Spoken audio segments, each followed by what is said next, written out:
अस्सलाम वालेकुम students, how are you all doing? I hope you all are doing fine. आज हम पढ़ने जा रहे हैं टॉपिक इंथैल्पी। समझते हैं थर्मोडायनेमिक सिस्टम क्या होता है, उसके बाद उसके अंदर एनर्जी की मेजरमेंट जो है वो कैसे करेंगे। थर्मोडायनेमिक सिस्टम नाम से ही शो हो रहा है, therm mean heat and dynamic mean movement या ट्रांसफर, कि ऐसा सिस्टम जिसमें हीट जो है वो ट्रांसफर हो रही है या हीट की जो है वो मूवमेंट हो रही है। हीट जो है वो सराउंडिंग में मूव कर रही है या सराउंडिंग से जो है वो सिस्टम में मूव कर रही है, या तो एंडोथर्मिक प्रोसेस है या एक्सोथर्मिक प्रोसेस है। ठीक है, ऐसे सिस्टम में एनर्जी को मेजर करना इंथैल्पी होता है।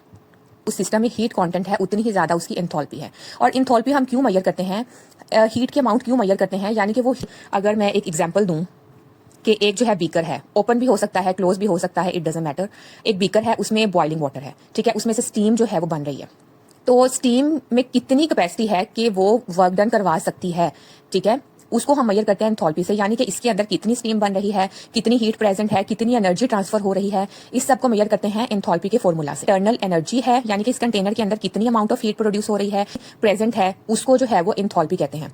जितनी ज्यादा अमाउंट ऑफ एनर्जी प्रेजेंट होगी उतनी ही ज्यादा एंथैल्पी होगी, उतना ही ज्यादा हम बता सकते हैं कि ये यूजफुल है वर्क डन में। इतनी अमाउंट ऑफ हीट प्रेजेंट होगी, क्या इसके अंदर इतनी अमाउंट ऑफ हीट प्रेजेंट है कि किसी टरबाइन को मूव करवा सकती है। इस सब को, यानी कि अमाउंट ऑफ हीट को मेजर करने के लिए हम एंथैल्पी का फॉर्मूला यूज करते हैं, और इस सारे प्रोसेस को एंथैल्पी कहा जाता है। तो रिप्रेजेंट करते हैं इस फॉर्मूला से। ये बेसिकली एंथैल्पी का फॉर्मूला है। एंथैल्पी को रिप्रेजेंट किया जाता है H से। H is equal to U plus PV, जो है वो इंटरनल एनर्जी है किसी भी थर्मोडायनेमिक सिस्टम की, फिर है V वॉल्यूम है। अब अगर एंथैल्पी में चेंज हो रहा है, यानी कि एनर्जी ट्रांसफर हो रही है, रिलीज हो रही है या एब्जॉर्ब हो रही है, उसको कहते हैं एंथैल्पी में चेंज हो रहा है। ठीक है, अब चेंज को जो है वो हम इस वाले जो है वो डेल्टा से शो करते हैं। H is equal to delta U plus P delta V। ठीक है, सबके अंदर चेंजेस आ सकती हैं, लेकिन P यहाँ पे जो है वो कांस्टेंट है। कुछ स्टूडेंट्स का ये क्वेश्चन होता है कि P क्यों वेरिएबल नहीं है, P क्यों कांस्टेंट है। इसका आंसर ये है कि अब हम कह रहे हैं इजीली कि कितना अमाउंट ऑफ इंटरनल एनर्जी है उतनी ही अमाउंट ऑफ जो है वो एंथैल्पी प्रोड्यूस होगी।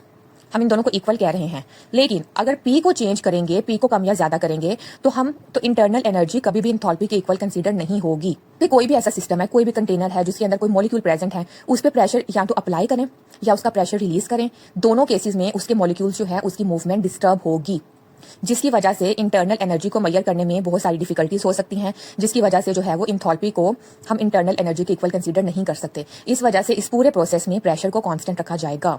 आई होप आपको ये समझ आ गया होगा। आई रिपीट, इजी वर्डिंग में मैं आपको बताती हूँ कि एंथैल्पी एक thermodynamic system, therm mean heat, dynamic mean movement, यानी कि कोई ऐसा कंटेनर जिसमें से या तो हीट रिलीज हो रही है या इसमें ऐड हो रही है, एक्सोथर्मिक या एंडोथर्मिक। ठीक है, अंदर कितनी एनर्जी प्रेजेंट है उसको हम जो है वो मेजर करते हैं, उस प्रोसेस को बोलते हैं एंथैल्पी। आई होप आपको आज का लेक्चर बहुत अच्छे से समझ आ गया होगा। Thank you for your time. Allah Hafiz.